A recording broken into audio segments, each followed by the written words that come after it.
Hey everybody, and welcome to another edition of Board Games I Got Rid Of and Why. So this is a series of videos where I talk about games that I've previously had in my collection, but for one reason or another they are no longer in my collection, and I'll try to give some rationale as to why that is.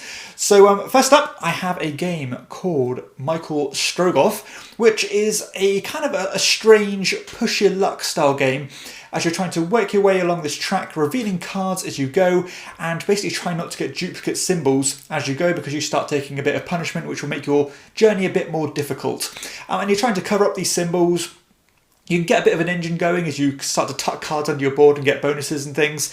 And I kind of wanted to like this one. I thought it was a bit too long for what it is, and I think I mentioned before, it was a bit over-engineered for me. It seemed to have a bit too much going on for what the actual core gameplay was. You know, that push your luck mechanism was the kind of fun part of it, and the rest of it was a bit bells and whistles. It didn't really add much to the experience. So because of that, and the game took about, I think it was about 45 minutes to play, it really felt like you could play a pure push your luck game several times in the one play you'd get this one to the table. So for that reason, it didn't quite stick around. I thought it was decent. But yeah, didn't quite hit that point where it was, that was worth keeping and keep getting to the table. Probably a good thing to explore if you're really into your solo games. I thought this game really did lend itself quite well to that solo thing. But yeah, just plenty of other games I'll choose before getting Michael Strogoff back to the table. So that's why it left my collection. The next game I want to talk about is a game called Aharajah, which is a Wolfgang Kramer and Michael Kiesling design, who are a design duo I absolutely adore. This one is an area control style game, as you're trying to control these regions where the Aharajah is visiting. You're basically building up a network, building up these shrines and things, all to control the area and get points. You have this quite cool power system where you could have a power available to you at any time, but you could swap it with other players depending on what you needed. A lot going on here that I liked. A really cool kind of action selection wheel as well. To be honest, the game in its own right was perfectly fine. I had no problems with it, but the issue is there are so many area control games out there, and this one just isn't quite as good as a lot of other ones out there. So this one does kind of fall victim of being such a saturated kind of niche in the market with those area control games. There's so many games with that mechanism, and some of my favourite games have that mechanism, which I struggle to get those games to the table again and again, let alone one that I think is not as good as those. So yeah, for that reason, this one kept getting pushed further and further down my kind of priority to get to the table, and therefore I couldn't really warrant keeping it. But in its own right, it was a very solid game and one that I do recommend, but because there are so many other great games out there, it didn't quite hold up. The next game is a game that I flat out didn't like at all. This is a game called Imperium. This is the classics version. So this was a game that did reach kind of a moderate amount of success and buzz last year, as you are trying to basically build up this tableau of cards of your own kind of unique nations. You've got like ancient Rome and all stuff like that. And all these decks play in very different ways. Quite an asymmetric game. The problem I had with this game was that I thought the rules dump initially was just huge. It was very finicky and fiddly with the way this one played. Lots of iconography, very unintuitive rules, I would say. And ultimately I found the game feeling a bit too much like work, and I got literally no fun extracted from this one. So I'm probably in the minority there, because I know this was quite popular, again, mostly with that solo crowd. But yeah, I thought I just didn't. It didn't work for me. I thought it was way too fiddly, and again, that rules overhead was just too high for me personally. And I think as the time's gone, this one has really dropped off for a lot of people as well. I don't really hear anybody talking about this one, so maybe they started to kind of discover those problems themselves. But that is Imperium Classics. Next up is a game called Inish. This one's pretty damn popular game, another area control style game, but with some drafting in this one, as you have a very tight amount of cards actually that you can start to learn quite quickly, and you're basically trying to draft these cards in order to influence the board state. You are trying to put your kind of clansmen out there to control regions, different winning objectives out there.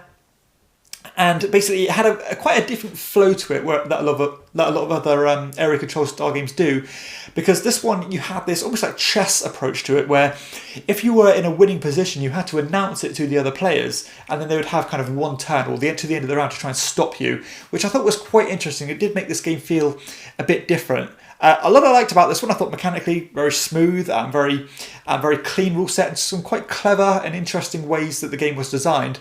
Ultimately, I didn't really find the game tremendously fun. I thought it was a bit too jarring, especially in terms of the combat and things, as when you would kind of come into combat with other people, you would just have to keep discarding cards in order to fight them, and when you're doing that, you're kind of diminishing your actions you could take, which, yeah, it's not a bad idea, and it has massive fallout effects and stuff, but ultimately I didn't find it fun, and I found it a bit too abrupt.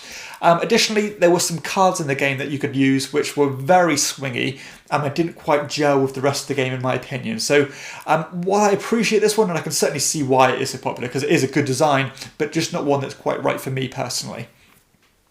Next up, I have a game called King of 12. This is a very light, I mean talking ultra light, kind of dice rolling style game and simultaneous selection game, as you're rolling a d12 and then you're simultaneously playing cards with other players, and that will kind of manipulate the state of the table. So some might say add 7 to your value or double your value, or maybe get the lowest dice wins, or that kind of thing, and then whoever kind of wins the round gets points, and then it's a race to get to a certain amount of win conditions or something.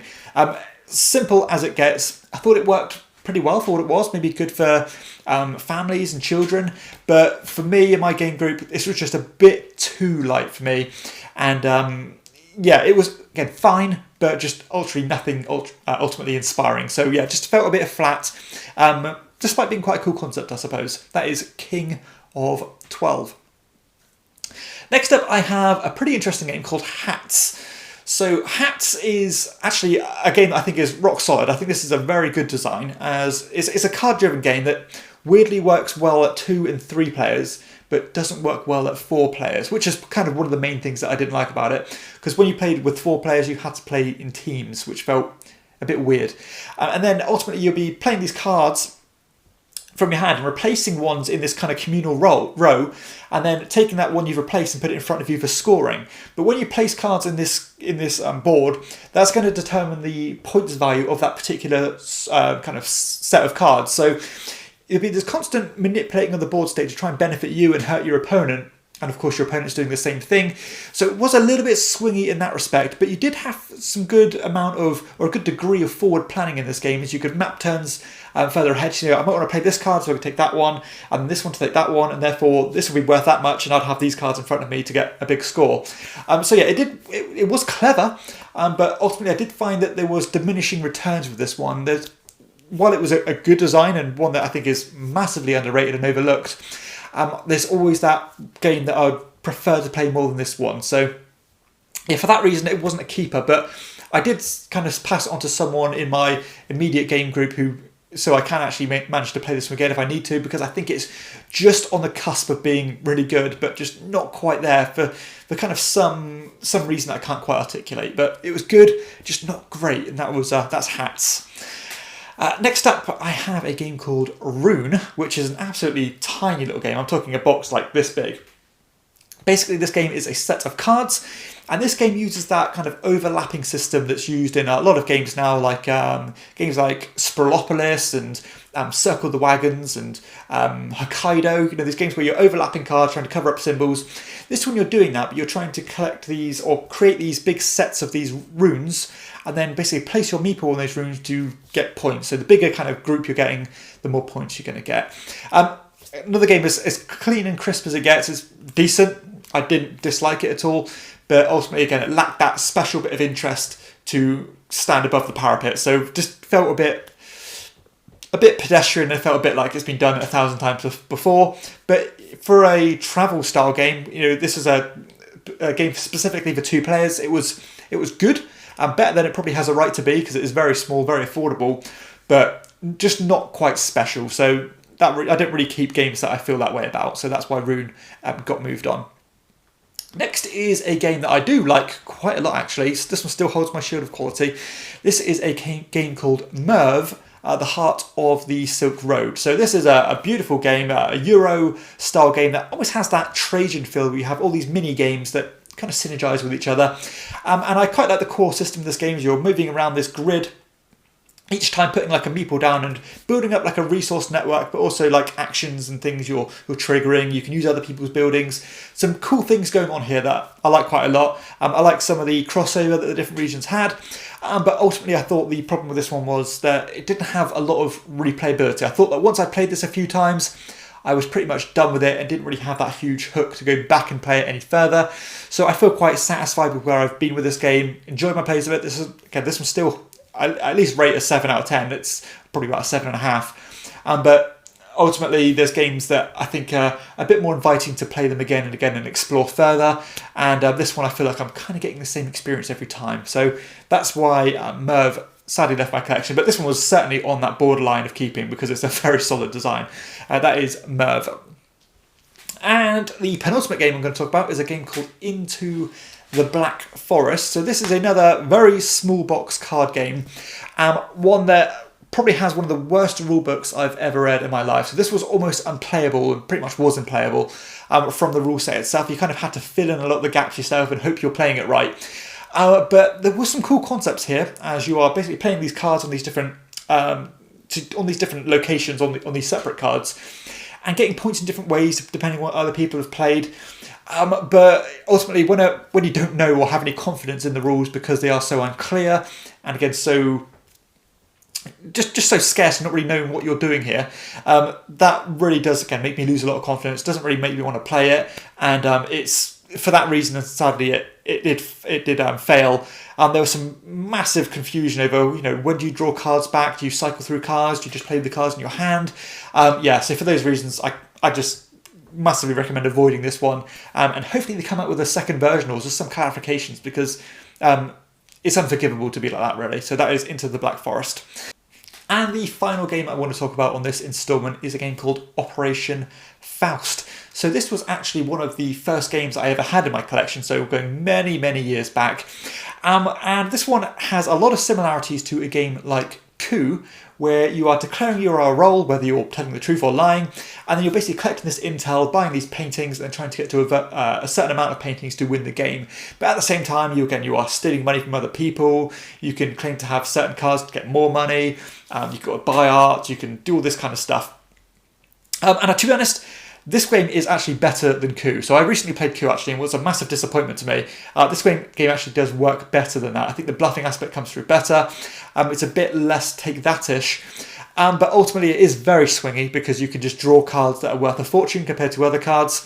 Yeah, that's part of the fun because it is a simple game. But ultimately I find these games where you are playing cards, just stealing money from other people, it feels a bit procedural, and sometimes you're just picking people for no rhyme or reason.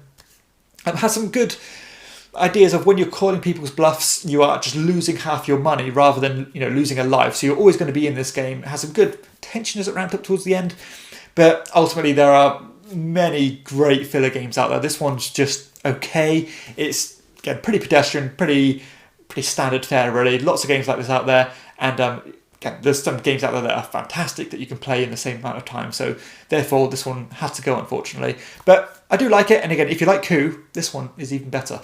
So that concludes this instalment of games I got rid of and why. So hopefully you've enjoyed the video. If you have, please hit like and subscribe to the channel and check out my other videos too. And for everyone else, I'll see you next time on Chairman of the Board.